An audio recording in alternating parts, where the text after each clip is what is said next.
ಮಧ್ಯಪ್ರಾಚ್ಯದಲ್ಲಿ ನಡೆಯುತ್ತಿರುವ ಯುದ್ಧದಿಂದಾಗಿ ದೇಶಾದ್ಯಂತ ಅಡುಗೆ ಅನಿಲ ಪೂರೈಕೆಯಲ್ಲಿ ವ್ಯತ್ಯಯ ಉಂಟಾಗುತ್ತಿದೆ. ಈಗಾಗಲೇ ವಾಣಿಜ್ಯ ಸಿಲಿಂಡರ್ಗಳ ಪೂರೈಕೆಯಲ್ಲಿ ಅಭಾವ ಕಂಡುಬಂದಿದ್ದು, ದೇವಸ್ಥಾನಗಳು, ಹೋಟೆಲ್ಗಳು, ಆಸ್ಪತ್ರೆ ಕ್ಯಾಂಟೀನ್ಗಳು ಹಾಗೂ ಪಿಜಿಗಳು ಕಟ್ಟಿಗೆ ವಲಯ ಮೊರೆ ಹೋಗುತ್ತಿವೆ. ಈ ಎಲ್ಲದರ ನಡುವೆ ಸಾರ್ವಜನಿಕರಲ್ಲಿಯೂ ಆತಂಕ ಶುರುವಾಗಿದ್ದು, ಮನೆಯಲ್ಲಿನ ಅಡುಗೆ ಅನಿಲ ಖಾಲಿಯಾದರೆ ಮುಂದೆ ಕಥೆ ಏನಪ್ಪಾ ಎಂಬ ಚಿಂತೆ ಶುರುವಾಗಿದೆ.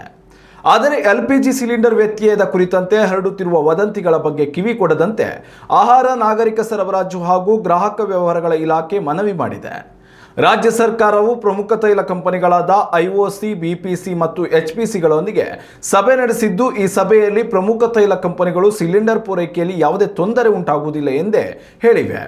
ಅಗತ್ಯ ಸಿಲಿಂಡರ್ಗಳ ದಾಸ್ತಾನು ನಮ್ಮ ಬಳಿ ಇದ್ದು, ರಾಜ್ಯದಲ್ಲಿ ಎಂದಿಗೂ ಸಿಲಿಂಡರ್ಗಳಿಗೆ ಅಭಾವ ಉಂಟಾಗುವುದಿಲ್ಲ ಎಂದು ಸ್ಪಷ್ಟನೆ ನೀಡಿವೆ.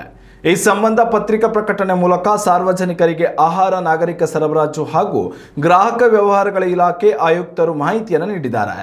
ಸಿಲಿಂಡರ್ ಕೊರತೆಯುಂಟಾಗಬಹುದು ಎಂಬ ಆತಂಕದಲ್ಲಿ ಹೆಚ್ಚೆಚ್ಚು ಸಿಲಿಂಡರ್ಗಳನ್ನು ಬುಕ್ ಮಾಡಿ ಮನೆಯಲ್ಲಿ ಸಂಗ್ರಹಿಸಿ ಇಡಬೇಡಿ. ಇದರಿಂದ ಮಾರುಕಟ್ಟೆಯಲ್ಲಿ ಅನಗತ್ಯ ಅಭಾವ ಸೃಷ್ಟಿಯಾಗಬಹುದು. ಹೀಗಾಗಿ ಸಾಮಾನ್ಯವಾಗಿ ಇರುವಂತೆ ಸಾರ್ವಜನಿಕರಲ್ಲಿ ಮನವಿ ಮಾಡಲಾಗಿದೆ. ಅಂಗನವಾಡಿ, ಶಾಲೆಗಳು, ಸರ್ಕಾರಿ ಹಾಗೂ ಖಾಸಗಿ ಆಸ್ಪತ್ರೆಗಳು, ಹಾಸ್ಟೆಲ್, ಕಾರಾಗೃಹ ಹಾಗೂ ಸರ್ಕಾರಿ ಸಂಸ್ಥೆಗಳಿಗೆ ಆದ್ಯತೆಯ ಆಧಾರದ ಮೇಲೆ ಸಿಲಿಂಡರ್ ಪೂರೈಸಲಿದ್ದೇವೆ ಎಂದು ಆಯುಕ್ತರು ಮಾಹಿತಿಯನ್ನು ನೀಡಿದ್ದಾರೆ.